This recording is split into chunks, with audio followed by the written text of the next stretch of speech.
नमस्कार साथियों। पुनः आप सभी का प्रेम पूर्वक स्वागत है आपके अपने परिवार सफलतागंज में। और आप लोग देखना शुरू कर चुके हैं सफलतागंज चैनल पर। आज 18 तारीख मॉर्निंग शिफ्ट में हुआ जो एग्जाम है उसमें हिंदी की सॉल्विंग। साथियों, वीडियो को अंत तक अवश्य देखिएगा, वीडियो को लाइक करिएगा, चैनल को सब्सक्राइब करिएगा। मैं आशा करता हूँ कि आप सभी का पेपर बहुत अच्छा हुआ होगा। और जैसा कि मैंने पेपर देखा तो हिंदी काफ़ी अच्छी है, जितना मैंने पढ़ाया है वहीं से क्वेश्चन बन रहे हैं, उसके इतर कोई भी क्वेश्चन नहीं है। और बेहतरीन सा है भाई, हर एक चीज़ पढ़ाई हुई आ रही है। तो साथियों, देखते हैं इसकी सॉल्विंग, देखते हैं किस तरीके से क्वेश्चन पूछे गए हैं। तो आग्रह यही है आप लोगों से कि वीडियो को अंत तक अवश्य देखिएगा और अपने मार्क्स भी कमेंट बॉक्स में अवश्य लिखिएगा जिसके जितने सही हो रहे हैं। तो भाई पहला क्वेश्चन आप लोगों के समक्ष है, श्यामल किस शब्द का तत्सम रूप है? तो श्यामल भाई किसका होता है? सांवला होता है, सबको पता है। शाखा मृग से साथियों, इसका शाखा मतलब होता है एक जो टहनी होती है, और टहनी पर जो चलता है भाई वो बंदर होता है। समुद्री जहाज जिससे सैनिक युद्ध करते हैं तो वो युद्धपोत कहलाता है। उसके बाद अगर हम बात करें, कहा गया है श्रुत सम भिन्नार्थक शब्द। तो जरा मतलब बुढ़ापा और जरा मतलब थोड़ा, और नीड़ मतलब घोंसला, नीर मतलब पानी, अनल मतलब, अनल साथियों होता है आग होता है। अनल मतलब आग होता है और अनिल अर्थ होता है हवा का। तो यहीं पर सी जवाब सही होगा इसका। उसके बाद क्वेश्चन नंबर 59 की बात करें तो खिड़की खुलने से प्रकाश आएगा, इस वाक्य में किस प्रकार की अशुद्धि है? कारक की अशुद्धि है, जेंडर की अशुद्धि है, नंबर की, या वाक्य रचना संबंधी? तो खिड़की खुलने से प्रकाश आएगा, तो मुझे लग रहा है इसमें कारक संबंधी त्रुटि है। होना क्या चाहिए था भाई, खिड़की के खुलने से प्रकाश आएगा यहाँ पर। तो खिड़की के खुलने से मतलब ये यहाँ पर सही होना चाहिए। उसके बाद आगे बात करें कि निम्नलिखित में से किसके नाम प्रायः पुल्लिंग होते हैं? सारा कुछ पढ़ाया हुआ है भाई। तो यहाँ पर जब हम समुद्रों की बात करते हैं तो नाम पुल्लिंग होते हैं। बाकी भाषाओं की बात करें, नदियों की बात करें, तिथियों की, ये प्रायः क्या होती हैं साथियों? स्त्रीलिंग होती हैं। तो यहाँ पर ए जवाब सही होगा। क्वेश्चन नंबर हम 61 की तरफ बढ़ते हैं। तो 61 नंबर क्वेश्चन में देखेंगे। 61 नंबर क्वेश्चन में अगर हम बात करें भाई, तो दिया हुआ है कि कौन सा शब्द एक वचन में प्रयोग होता है? तो हस्ताक्षर साथियों बहुवचन में होते हैं, पढ़ाया हुआ है। लोग भी क्या होगा, बहुवचन होगा कि लोग जा रहे हैं, लोग आ रहे हैं, हस्ताक्षर कर दिए। जबकि दल की बात करें तो दल साथियों एक वचन में होता है। हम बात करें कि दल शब्द, तो आपका दल कैसा है, या आपके दल ने इस वर्ष चुनाव में कैसा इंतजाम किया है? तो दल शब्द जो होगा वो एक वचन में प्रयोग होगा अकॉर्डिंग टू ऑप्शन। और क्वेश्चन नंबर 62 की तरफ हम अगर रुख करते हैं, तो अलमारी में कपड़े पड़े हैं, रेखांकित शब्द में कौन सा कारक है? भाई में पर अधिकरण कारक होता है, सीधी सी बात है, ये जवाब सही होगा।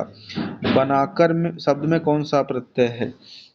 अब यहाँ पर प्रत्यय ढूंढना है, तो बा पहला ऑप्शन बिल्कुल नहीं होगा, और सेकंड है कर, और सी ऑप्शन है रा, और डी ऑप्शन है अर।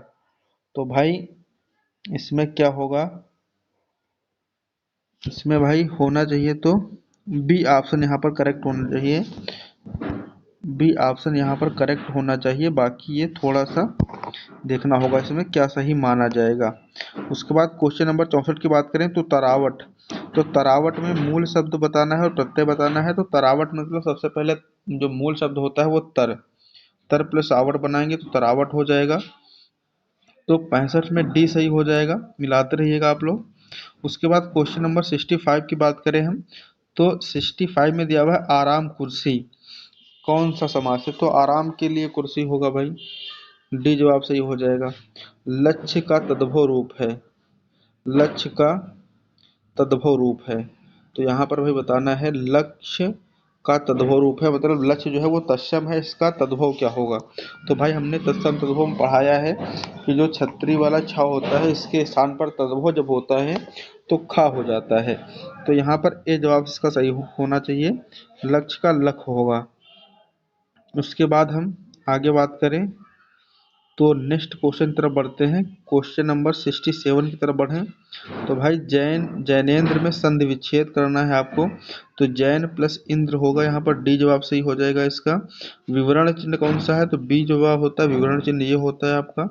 यही आप साइन बनाने के बाद किसी भी सब्जेक्ट के विषय में उसको एक्सप्लेन करते हैं, उसका विवरण देते हैं। नेक्स्ट क्वेश्चन 69 में विशेषण संख्या को दर्शाता है। तो विशेषण इसमें कौन सा होगा भाई? चौड़ा होगा, चौड़ा रास्ता, रास्ते की विशेषता चौड़ी हो गई। उसके बाद क्वेश्चन नंबर 70 बात करें, मच्छर भिनभिनाते हैं कौन सी क्रिया है? तो साथियों प्रेरणार्थक नहीं है, पूर्वकालिक नहीं है, यहाँ पर नामधातु या संयुक्त, तो संयुक्त संयुक्त भी नहीं है, यहाँ पर नामधातु उसको माना जाएगा। जैसे लतियाना, बतियाना, भिनभिनाना उस तरीके से हो जाएगा।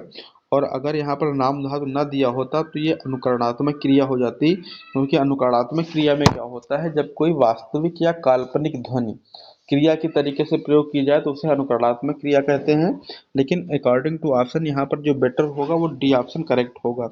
लता मंगेशकर गीत गा रही हैं, काल बताना है, गा रही हैं मतलब अपूर्ण वर्तमान काल है, प्रवृत्त वर्तमान काल है मतलब प्रेजेंट कॉन्टिन्यूअस है।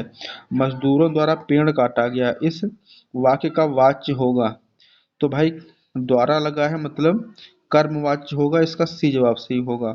सी जवाब सही होगा, कर्मवाच्य हो जाएगा, सी जवाब इसका सही हो जाएगा। क्वेश्चन नंबर 73 की तरफ बढ़ते हैं। तो ठिठक जाना, रुक जाना सबको पता है। अभिज्ञ का विलोम अनभिज्ञ होता है, सभी को पता है। ए जवाब होगा इसमें। लोकोक्ति, तो लोकोक्ति साथियों क्या होती है? लोक प्लस उक्ति से बना होता है, हमने इसमें बताया भी था कि लोकोक्ति जो होता है लोक प्लस उक्ति होता है, अर्थात समाज की कही गई बात होती है और पहचानने के लिए एक बेसिक सा नियम होता है, मतलब नियम कई सारे पैमाने होते हैं, एक बेसिक चीज होती है। लोकोक्ति जब समाप्त करते हैं तो उसके अंत में ना नहीं आता है, मतलब पूरा सेंटेंस जब आप समाप्त कर रहे होंगे तो उसका अंतिम अक्षर ना नहीं आएगा। जैसे अगर हम बाकी की बात करें तो आंखें चुराना लास्ट में ना आएगा। आस्तीन का सांप होना, हालांकि यहाँ पर दिया नहीं हुआ है, आस्तीन का सांप होना आप ना का यूज कर सकते हैं। कठपुतली होना, तो ये तीनों क्या होंगे, इसमें ना आ जाएगा तो मुहावरे हो जाएंगे, मतलब आ सकते हैं इसमें। जैसे कि इसमें सी ऑप्शन में नहीं दिया हुआ है, आस्तीन का सांप दिया हुआ है, लेकिन उसको आप कह सकते हैं आस्तीन का सांप होना, तो ना जब बोलेंगे तो आ जाएगा, कोई दिक्कत नहीं होगी। और यहाँ पर ए ऑप्शन में आप बिल्कुल नहीं ला सकते हैं, जो गिरते हैं वो बरसते नहीं, होना पोना ऐसा कुछ आप नहीं यूज कर सकते हैं। क्वेश्चन नंबर 76 में हिंदी साहित्य में वात्सल्य रस को मिलाकर कुल कितने काव्य रस हैं? इसमें से थोड़ा देखेंगे भाई, कुल मिलाकर के पूछ लिया है तो भाई कुल 11 होते हैं, कंफ्यूज ना होइएगा क्योंकि यहाँ पर एटलीस्ट उसने कुल पूछ लिया है।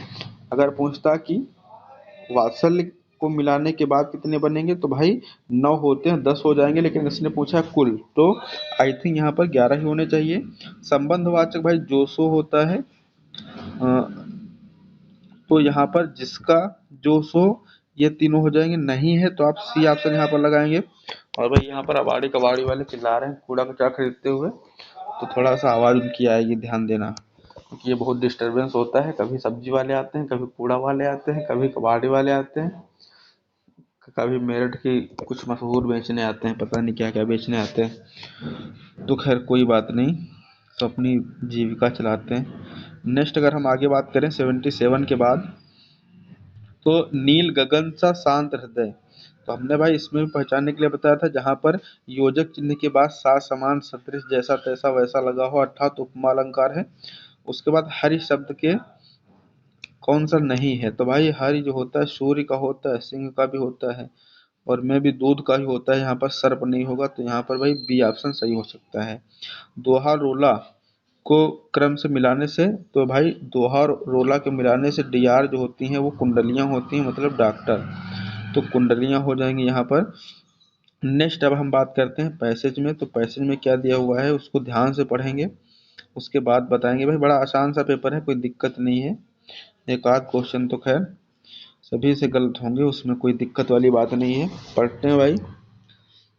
दैनिक जीवन में हम अनेक अनेक लोगों से मिलते हैं जो विभिन्न प्रकार के काम करते हैं, सड़क पर ठेला लगाने वाला, दूध वाला, नगर निगम का सफाई कर्मी, बस कंडक्टर, स्कूल अध्यापक, हमारा सहपाठी और ऐसे ही कई अन्य लोग। शिक्षा, वेतन, परंपरागत चलन और व्यवसाय के स्तर पर कुछ लोग निम्न स्तर पर कार्य करते हैं। ठीक है। तो कुछ उच्च स्तर पर मतलब इन सारे कामों में कुछ लोग घटिया काम करते हैं और कुछ लोग अच्छा करते हैं।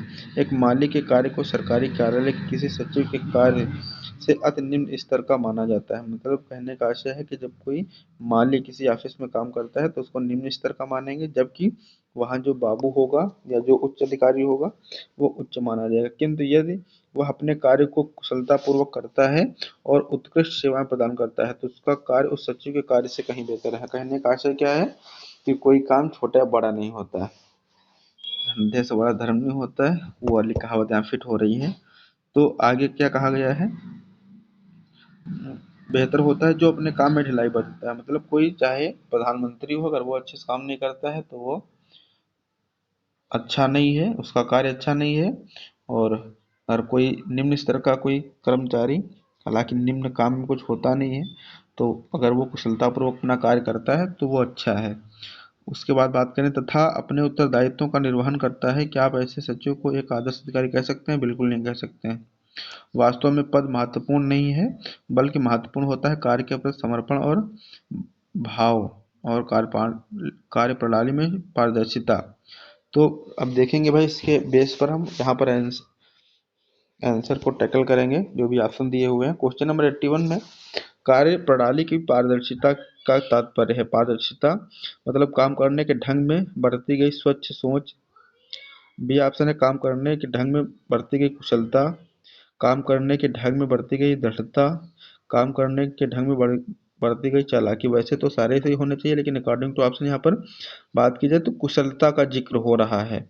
जैसा कि आपने देखा कि कोई कार्य जब अपनी कुशलता पूर्वक करता है, तो यहाँ पर जैसे कि आप देखें कुशलता पूर्वक शब्द दिया हुआ है, तो यहाँ पर बी ऑप्शन बेटर होगा।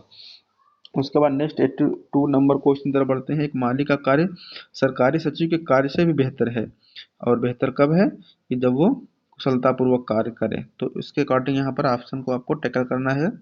तो भाई जैसा कि यहाँ पर लगाया हुआ है माली अपने काम को कुशलता से करे, तो आई थिंक ये सही होगा, यही सही होगा। उसके बाद उपर्युक्त शीर्षक छांटिए। तो यहाँ पर काम की महिमा तो नहीं होगा, यहाँ पर कर्मनिष्ठा होगा। मतलब कर्म के प्रति आपकी निष्ठा क्या है, या मतलब काम तो सभी करते हैं, जो अच्छा कर रहा है वो भी कर रहा है, जो बुरा कर रहा है वो भी कर रहा है, कार्य तो कर रहा है, लेकिन कर्म निष्ठा होनी चाहिए। तो भाई ए जवाब यहाँ पर सही होगा इसका। नेक्स्ट क्वेश्चन की तरफ बढ़ते हैं, तो 84 की तरफ बढ़ते हैं। अब यहाँ पर बताया कि सरल वाक्य बनाइए। तो सरल वाक्य में जैसा कि आप लोगों को हमने पढ़ाया है कि सरल वाक्य क्या होता है, जहाँ पर एक उद्देश्य और एक विधेय होता है। एक उद्देश्य और एक विधेय हो, ऐसा वाक्य सरल वाक्य होता है। अब देखेंगे कौन सा यहाँ पर सरल वाक्य है। दैनिक जीवन में हम ऐसे लोगों से मिलते हैं और भी विभिन्न प्रकार के काम करते हैं। तो यहाँ पर और लगने से ये संयुक्त वाक्य हो जाएगा, कंपाउंड हो जाएगा। क्वेश्चन नंबर बी की तरफ बढ़ते हैं, सॉरी 84 का ऑप्शन बी देखते हैं। तो दैनिक जीवन में हम अनेक लोगों से मिलते हैं, ये भी भाई हो जाएगा।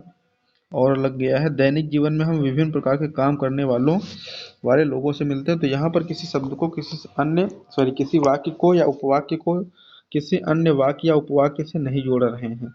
तो सी ऑप्शन सही हो जाएगा। क्वेश्चन नंबर 85 का बेहतर शब्द के लिए पर्यायवाची शब्द क्या होगा। तो बेहतर भाई बेहतर होता है ज्यादा अच्छा। नेक्स्ट, सूर सागर किसकी कृति है। तो भाई सूर सागर, सुर सारावली, साहित्य लहरी, ये सब सूरदास जी की हैं। तो 86 का ये जवाब सही होगा। आप लोग फिर एक बार पुनः इन फेरी वालों की मधुर आवाज को सुनिए और आनंदित होइए, माइक लगा लगा के ये लोग। उसके बाद भाई नेक्स्ट बिहारी हिंदी का विकास किस भाषा से हुआ। तो भाई मागधी अपभ्रंश से हुआ है। सी ऑप्शन यहाँ पर सही होगा। चुप हो जा भाई। उसके बाद 88 क्वेश्चन, भीतर और बाहर यह किस क्रिया विशेषण के उदाहरण है। तो भाई भीतर और बाहर स्थान की बात हो रही है, स्थानवाचक हो जाएंगे। अब ये बोल के ही रहेगा भाई। उसके बाद मेघ शब्द का नीरद होता है, नीर को देने वाला। मेघ मतलब बादल होता है, नीर मतलब नीर को देने वाला। क्वेश्चन नंबर 90 की बात करें तो कुल मतलब होता है वंश, और कूल मतलब होता है किनारा। तो भाई यहाँ पर बी जवाब सही हो जाएगा। फेंक कर चलाया जाने वाला हथियार क्या होता है, अस्त्र होता है। ध्यान रखना भाई, शस्त्र जो होता है वो हाथ के साथ में रहता है। शस्त्र और साथ याद रखना भाई, जब शस्त्र लिखते हैं तो सा का प्रयोग करते हैं, और सिर्फ साथ लिखते हैं तो ये मतलब शस्त्र क्या होता है, साथ में रहता है, जबकि अस्त्र क्या होता है, हाथ से दूर चला जाता है। तो फेंक कर चलाएंगे तो आप obvious सी बात है कि दूर ही जाएगा। रामायण का रचयिता कौन है भाई, तो वाल्मीकि हैं। ये जवाब सही होगा इसका।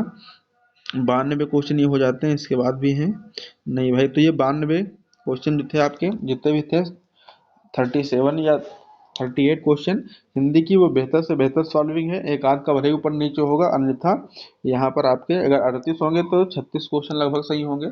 वो भी एक आध आयोग जैसा मानेगा, उस पर डिपेंड होगा, बाकी मेरे अकॉर्डिंग तो सारे सही होंगे। तो आज के सेशन को यहीं समाप्त करते हैं। आप लोग मिलाने के बाद अपने जो जवाब है हिंदी के वो कमेंट बॉक्स में अवश्य लिखिएगा और बताइएगा कि भाई क्या पढ़ाया था, क्या आया हुआ है। तो आपकी प्रतिक्रियाओं का मुझे